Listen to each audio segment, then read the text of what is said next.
வணக்கம். இது இன்றைய நிலவரங்களை அப்படியே மக்களுக்கு எடுத்துரைப்பதற்காக ஏற்படுத்தப்பட்ட சேனல். உங்களுடைய சப்ஸ்கிரிப்ஷன் ஆதரவு எங்களுக்கு ஊக்கமளிக்கும். இன்று சுதந்திர போராட்ட வரலாறை சற்று பார்ப்போம். 1600ஆம் ஆண்டுகளில் ஆங்கிலேயர்கள் இந்தியாவிற்குள் வந்து வர்த்தகம் செய்வதாக கூறி இந்தியாவை பிடித்தார்கள்.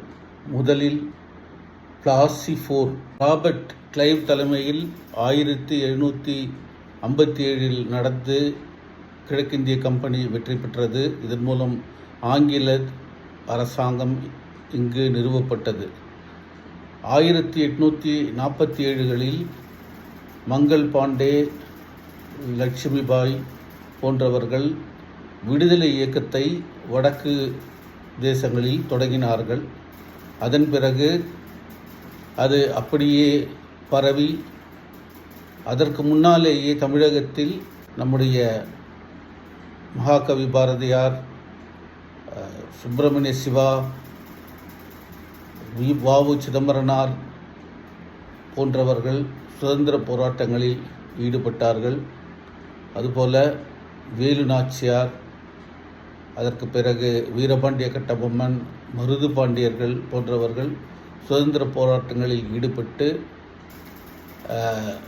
நம்முடைய நாட்டிற்கு சுதந்திரத்தை வாங்கி தருவதற்கான முயற்சிகளில் ஈடுபட்டார்கள். இல்லை, அதற்கு பிறகு மகாத்மா காந்தியின் வருகை 1905ஆம் ஆண்டு அவர் தென்னாப்பிரிக்காவில் வந்தார்.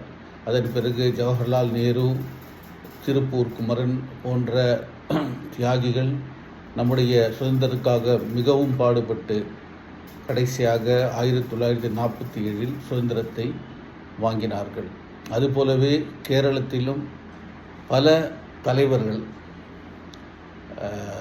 மாப்ளா கலவரம் மூலம் அவர்கள் வெள்ளைக்காரனுக்கு எதிராக போராட்டம் நடத்தி அவர்களை ஒரு ட்ரெயினில் அடைத்து அது கோவை போத்தனூர் வந்து திறந்து விடப்பட்ட போது எத்தனையோ நூற்றுக்கணக்கான மாப்பிளாமார் என்பது முஸ்லீம்கள், அவர்கள் கொல்லப்பட்டிருந்தனர்.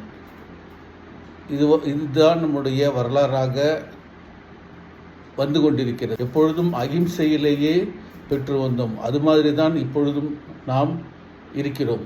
நம்முடைய நாடு, நம்முடைய நாட்டின் வளர்ச்சி, நம்முடைய பொருளாதாரம் முதலானவற்றை ஒவ்வொரு இந்தியனும் யோசிக்க வேண்டும். சுதந்திரமாக நாம் இருப்பதற்கே இந்த தியாகங்கள் தான் நமக்கு பெரிதும் உதவியது. எனவே இளைஞர்களே, எழுந்து வாருங்கள், நம்முடைய தேசத்தை